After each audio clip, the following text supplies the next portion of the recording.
Hello friends, आप सभी का आपके अपने YouTube चैनल कालचक्र इतिहास की यात्रा में मैं विक्रम सिंह स्वागत करता हूं।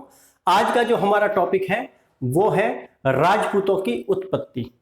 दोस्तों, भारतीय इतिहास में शायद ही कोई ऐसा टॉपिक होगा जो इतना विवादास्पद रहा होगा जितना कि राजपूतों की उत्पत्ति को लेकर हमारा यह आज का टॉपिक है। इस पर बहुत सारे जो विद्वान हैं उनमें गर्मा गर्म बहस और गर्मजोशी से वाद विवाद होता रहा है। बहुत सारे जो इतिहासकार हैं उन्होंने राजपूतों की उत्पत्ति को लेकर अपने अपने मत और सिद्धांत पेश किए हैं। तो आइए हम इस टॉपिक पर चर्चा करते हैं। राजपूतों की उत्पत्ति से संबंधित या राजपूतों के बारे में हमें जो जानकारी मिलती है या जानकारी के जो हमारे स्रोत हैं वो है पुरातात्विक स्रोत, जिसमें मुख्यतः अभिलेख आते हैं, और दूसरा है साहित्यिक स्रोत जिसमें तत्कालीन या बाद के जो साहित्यकार विद्वान या लेखक थे उनके द्वारा लिखी गई पुस्तकें और ग्रंथ आते हैं। तो हम बात करते हैं जानकारी के स्रोत पर। जानकारी के स्रोतों में हम अभिलेखों की बात करें तो ग्वालियर प्रशस्ति और ऐहोल प्रशस्ति, ये दो पुरातात्विक स्रोतों में हमें मिलते हैं। जबकि साहित्यिक स्रोतों की बात करें तो राजपूतों के बारे में जो हमें जानकारी है वो नयचंद्र सूरी के लिखी हुई पुस्तक हमीर महाकाव्य से, आप अपनी नोटबुक में इसको नोट करते रहें। पद्मगुप्त की लिखी हुई पुस्तक नवसाहसांक चरित से, हाल युद्ध की लिखी हुई पुस्तक पिंगल सूत्र व्रति से, चंद्रवरदाई मोस्ट इंपोर्टेंट है, उनकी लिखी हुई पुस्तक पृथ्वीराज रासो से। परीक्षाओं में बहुत बार पूछा भी गया है कि जो पृथ्वीराज रासो है उसका रचयिता कौन है, तो वो चंद्रवरदाई जो कि पृथ्वीराज चौहान के राजकवि हुआ करते थे वो थे। जय सिंह सूरी की लिखी हुई पुस्तक कुमारपाल चरित से और कल्हण की लिखी हुई पुस्तक राज तरंगिणी से हमें राजपूतों के बारे में जो है जानकारी मिलती है। तो यह तो हो गया राजपूतों के बारे में जानकारी के स्रोत, अर्थात जिनसे हमें राजपूतों और राजपूतों की उत्पत्ति के बारे में जानकारी मिलती है, उनके स्रोतों की बात हो गई। अब राजपूतों की उत्पत्ति के बारे में विभिन्न विद्वानों द्वारा जो दिए गए मत हैं उन सभी की हम विवेचना करेंगे। तो सर्वप्रथम बहुत सारे जो साहित्यकार हैं उनकी तरफ जाने से पहले हम राजपुत्र या राजपूत शब्द की विवेचना करते हैं। जो शब्द है राजपूत, राजपूतों की उत्पत्ति की बात हो रही है, तो राजपूत जो शब्द है उसकी उत्पत्ति कहां से होती है। क्योंकि हम प्राचीन भारत के इतिहास की तरफ दृष्टिपात करें तो हम देखते हैं कि पहले चतुर्वर्ण व्यवस्था थी, ब्राह्मण, क्षत्रिय, वैश्य और शूद्र, और इनके अपने अपने कर्म भी निर्धारित किए हुए थे। और जो राष्ट्र सेवा, राष्ट्र रक्षा और समाज की जो सेवा है वो क्षत्रिय लोग करते थे, और साथ साथ में ही राज शासन चलाने का जो काम होता था वो क्षत्रियों का होता था। और यह काल जो है, जो कि सम्राट हर्षवर्धन की मृत्यु के बाद का जो काल है, उसमें हमें बहुत सारे जो राजपूत राजवंश हैं वो देखने को मिलते हैं। और इन राजपूत राजवंशों की बड़ी भारी संख्या के कारण ही बहुत सारे इतिहासकारों ने 7वीं शताब्दी से लेकर 12वीं शताब्दी तक का जो काल है उसको राजपूत युगीन काल की संज्ञा दी है। अब यह जो एकाएक राजपूतों की जो उत्पत्ति है वो कैसे होती है, और जो राजपूत शब्द है वो कहां से आता है, तो ऐसा लगता है कि राजपूत शब्द है वो राजपुत्र शब्द का अपभ्रंश है। राजपुत्र शब्द राजकुमारों के लिए हमें प्राचीन भारत के इतिहासों में भी बहुत बार देखने को मिलता है। जैसा कि हमें जो चाणक्य हैं उनके लिखे हुए अर्थशास्त्र में, अश्वघोष के लिखे हुए ग्रंथों में, बाण के लिखे हुए कादंबरी और हर्षचरित नामक ग्रंथों में यह राजपुत्र जो शब्द है वो देखने को मिलता है। और इतिहासकारों का यही मत है कि जो राजपुत्र शब्द है उसी का अपभ्रंश जो यह राजपूत शब्द है, जबकि वैनसांग शासन करने वाले लोगों के लिए क्षत्रिय शब्द का उल्लेख अपने संस्मरणों में करता है। इस बात की तरफ भी आप ध्यान है वो देना। तो हर्षवर्धन का जो काल था उसके बाद में हमें बहुत सारे जो राजपूत वंश हैं वो देखने को मिलते हैं। राजपूत वंशों की सूची भी हमें कुछ ग्रंथों में देखने को मिलती है, जिनमें कल्हण की लिखी हुई राजतरंगिणी, वर्ण रत्नाकर और कुमारपाल चरित, इन 3 ग्रंथों में हमें 36 राजपूत कुलों के बारे में जानकारी मिलती है। कितने? 36 कुलों के बारे में, 36 कुल। लेकिन इन पुस्तकों में सूची के बारे में बात करें तो सूची है वो भिन्न भिन्न है, अर्थात उनमें किसी को जोड़ा भी जा सकता था या घटाया भी जा सकता था। जिन्होंने राजपूत कुलों को जिसको विशेष पाया उनका अपनी सूची में उल्लेख है वो किया। अब बात करते हैं कि राजपूतों को लेकर या राजपूतों की उत्पत्ति को लेकर जो चर्चा है उसका जो केंद्र बिंदु है वो सर्वप्रथम हमें जिस वंश पर चर्चा देखने को मिलती है वो मिलती है गुर्जर प्रतिहारों को लेकर। ध्यान दीजिएगा, अब गुर्जर प्रतिहार ही चर्चा का केंद्र बिंदु क्यों है या गुर्जर प्रतिहारों से लेकर चर्चा की शुरुआत क्यों होती है? तो इसके 2 कारण हैं। एक तो सर्वप्रथम राजनीतिक मंच पर जो वंश उभर कर आया वो था गुर्जर प्रतिहार। सबसे पहले जिस राजवंश की उत्पत्ति हम देखते हैं इतिहास में वो है गुर्जर प्रतिहार। और दूसरा, अगर प्रभाव की बात करें तो यह वंश सभी राजपूत जो कुल थे उनमें सबसे प्रभावशाली भी था और विस्तृत भूभाग पर इनका राज शासन भी था, इसलिए ये इनके चर्चा का मुख्य केंद्र है। अब राजपूतों को लेकर या उनकी उत्पत्ति को लेकर कितने सारे मत हैं उनकी एक बार हम बात करते हैं, चर्चा करते हैं और फिर एक एक करके सब पर विवेचना करेंगे। तो राजपूतों को लेकर बहुत सारे जो विद्वान हैं वो उनको विदेशी मानते हैं।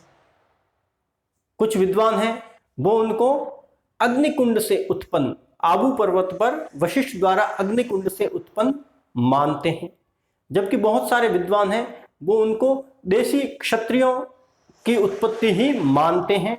जबकि इतिहासकारों का एक वर्ग ऐसा है वो यह मानता है कि राजपूत जो है वो तत्कालीन राजनीतिक, सामाजिक, आर्थिक प्रक्रिया की उत्पत्ति है। तो सबसे पहले हम बात करते हैं उन विद्वानों और इतिहासकारों की जो राजपूतों को विदेशी उत्पत्ति मानते हैं। तो इनमें हम बात करते हैं कर्नल टॉड की। कर्नल टॉड ने यह माना है कि राजपूत जो है शकों के वंशज थे। जो शक पहलव आए थे मौर्योत्तर काल में, हमने उनके बारे में पढ़ा है, तो वो आए थे, उनकी उत्पत्ति जो है शकों से मानते हैं और इसके लिए वो अपने मत के पक्ष में यह बात रखते हैं कि सूर्य पूजा और अश्वमेध यज्ञ जो कि शक लोग किया करते थे और यही बाद में राजपूत हैं वो करने लगे, अर्थात उनकी परंपराएं जो थी वो समान थी। लेकिन हम इतिहास की तरफ थोड़ा गहरा विचार विमर्श करें तो हम देखते हैं कि भगवान श्री रामचंद्र ने अश्वमेध यज्ञ किया था और उनके बाद में पुष्यमित्र, शुंग वगैरह बहुत सारे राजाओं ने, चंद्रगुप्त, विक्रमादित्य वगैरह बहुत सारे राजाओं ने अश्वमेध यज्ञ किया था। तो यह जो कर्नल टॉड का सिद्धांत है वो यही हमें गलत प्रतीत होता है। जो कनिंगम महोदय हैं वो राजपूतों की उत्पत्ति कुषाणों से मानते हैं और इसके लिए वो ब्रोच गुर्जर ताम्रपत्र एक है, उसका उल्लेख करते हैं, जो कि 900 शक संवत का है। लेकिन इतिहासकार इस ब्रोच गुर्जर ताम्रपत्र को ऐतिहासिक नहीं मानते, तो उनका मत भी हमें ज्यादा समीचीन प्रतीत नहीं होता है। इतिहासकारों का एक ऐसा वर्ग है जो यह मानता है कि जो गुर्जर प्रतिहार या जो गुर्जर हैं वो हुणों के साथ में भारत पर आक्रमणकारी के रूप में आए थे और एक तरीके से उनकी स्थिति अधीनस्थ वाली थी। अगर इस मत पर हम चर्चा करें तो हम देखते हैं कि किसी भी साहित्यिक या पुरातात्विक साक्ष्यों में गुर्जरों का उल्लेख जो है वो इनके हुणों के साथ में हमें कहीं भी देखने को नहीं मिलता है, न साहित्यिक साक्ष्य या अभिलेखों में और ना ही साहित्यिक साक्ष्य मतलब किसी भी पुस्तकों में या अभिलेखों में, अर्थात किसी भी जो पुरातात्विक साक्ष्य है उनमें कहीं भी हमें साथ साथ में इनका उल्लेख देखने को नहीं मिलता है। यहां तक कि बाण भट्ट है वो भी इनका जो उल्लेख है वो अलग अलग करते हैं। अब दूसरी बात, अगर एक बार हम मान भी लें कि जो गुर्जर हैं वो हुणों के साथ में आए थे, तो यह मत जो है वो हमें वहां ज्यादा हास्यास्पद लगता है कि ये जो लोग हैं वो यदि बाहर से आए थे तो पंजाब जैसी उपजाऊ भूमि को छोड़कर राजस्थान के मरुस्थल में क्यों बसेंगे। और हम देखते हैं कि जो स्मृतिकार थे और विद्वान थे जिन्होंने विदेशियों को भारतीय वर्ण व्यवस्था में, भारतीय समाज में आत्मसात किया था, अंगीकार किया था, तो उन्होंने या तो उनको शूद्र वर्ण में शामिल किया था या फिर जो ज्यादा शक्तिशाली और विजेता के रूप में आए थे उनको क्षत्रिय वर्ण में शामिल किया था। उनको ब्राह्मण वर्ण में कहीं भी शामिल किया हुआ हमें उदाहरण देखने को नहीं मिलता, जबकि गुर्जरों के साथ में गुर्जर ब्राह्मण शब्द का उल्लेख आता है, जबकि हूण ब्राह्मण शब्द का उल्लेख हमें कहीं पर भी साहित्यिक या पुरातात्विक साक्ष्य में देखने को नहीं मिलता है। इससे यह पता चलता है कि यह जो मत है हूणों के साथ गुर्जरों के आगमन का वो भी हमें उचित प्रतीत नहीं होता है। फिर बात करते हैं अग्निकुल से उत्पत्ति का।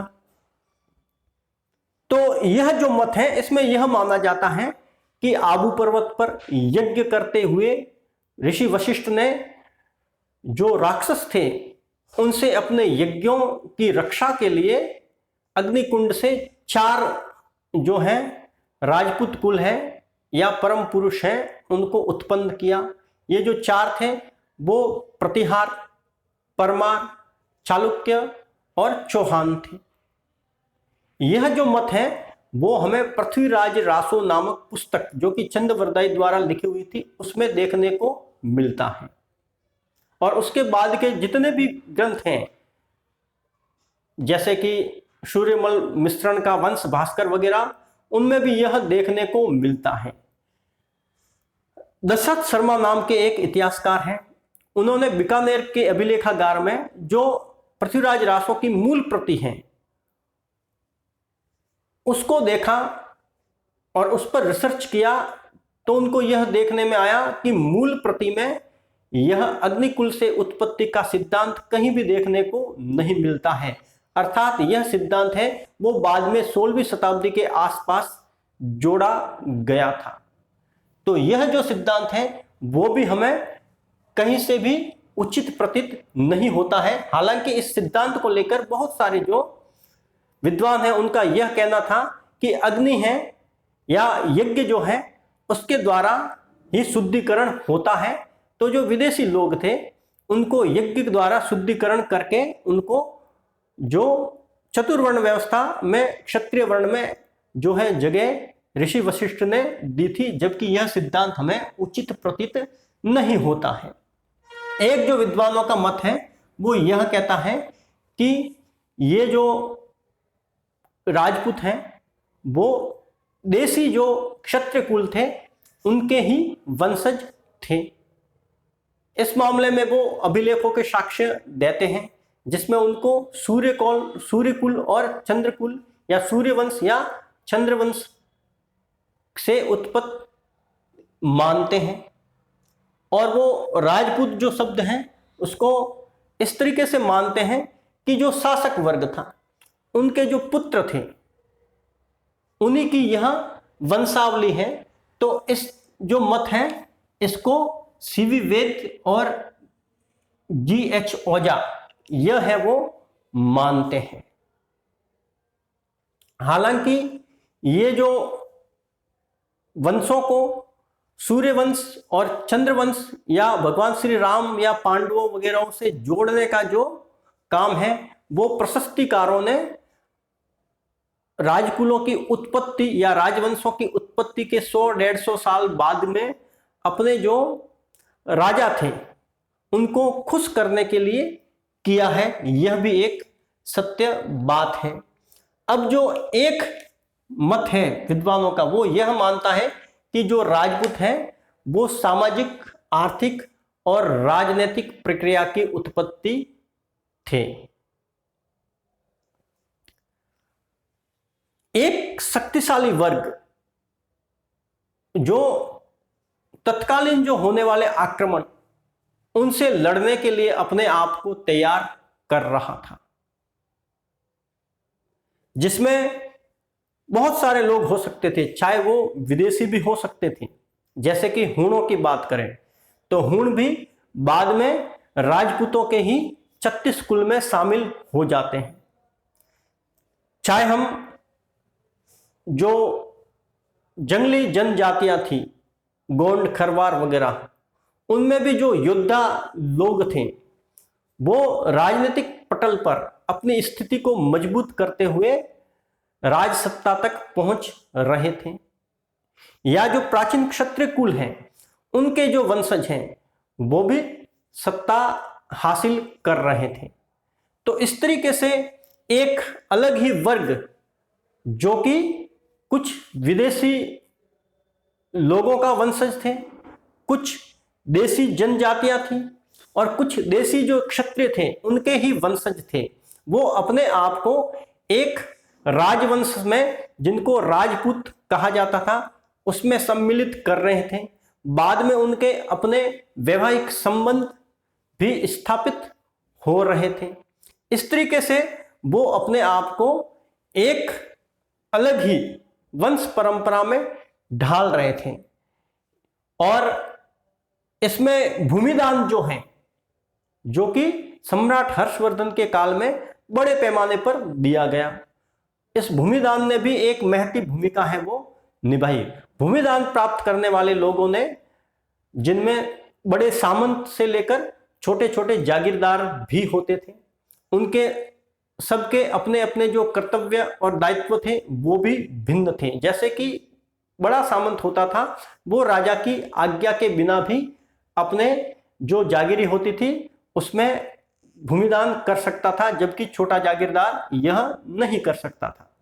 तो इस तरीके से यह जो परंपरा थी उसने भी राजपूतों की उत्पत्ति में अपनी महत्वपूर्ण भूमिका है वो निभाई, क्योंकि ये जो लोग थे वो अपने आप को राजा के पुत्र के रूप में आगे कर रहे थे। एक तरीके से राजा और उनके छोटे सामंतों में पिता पुत्र का जो संबंध है वो माना जाता था।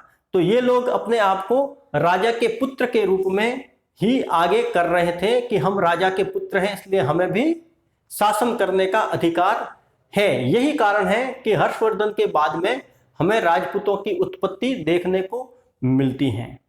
तो हमने अपने इस टॉपिक में देखा कि राजपूतों की उत्पत्ति को लेकर बहुत ही ज्यादा जोर शोर से गर्मा गर्म बहस है वो चलती आ रही है और यह बहस आगे भी यूं ही चलती रहेगी। इनमें से कोई भी एक सिद्धांत है वो पूरी तरीके से सही हम नहीं कह सकते। न तो हम राजपूतों को बिल्कुल देसी कह सकते हैं, न ही विदेशी कह सकते हैं। ज्यादा जो मत समीचीन प्रतीत होता है वो है आर्थिक, राजनीतिक और सामाजिक प्रक्रिया की उपज थे। अर्थात इनमें कुछ विदेशी लोग भी शामिल हुए थे, देसी लोग भी जो क्षत्रिय थे उनके वंशज भी थे, और समय की जो मांग थी और जो राजनीतिक, आर्थिक और सामाजिक प्रक्रिया उस वक्त चल रही थी, उसके आधार पर भी राजपूतों की उत्पत्ति देखने को हमें मिलती है। और जो मुस्लिम आक्रमण तत्कालीन भारत में हो रहे थे, उन्होंने भी राजपूतों की स्थिति को मजबूत किया। आज का जो हमारा टॉपिक है वो यही समाप्त होता है।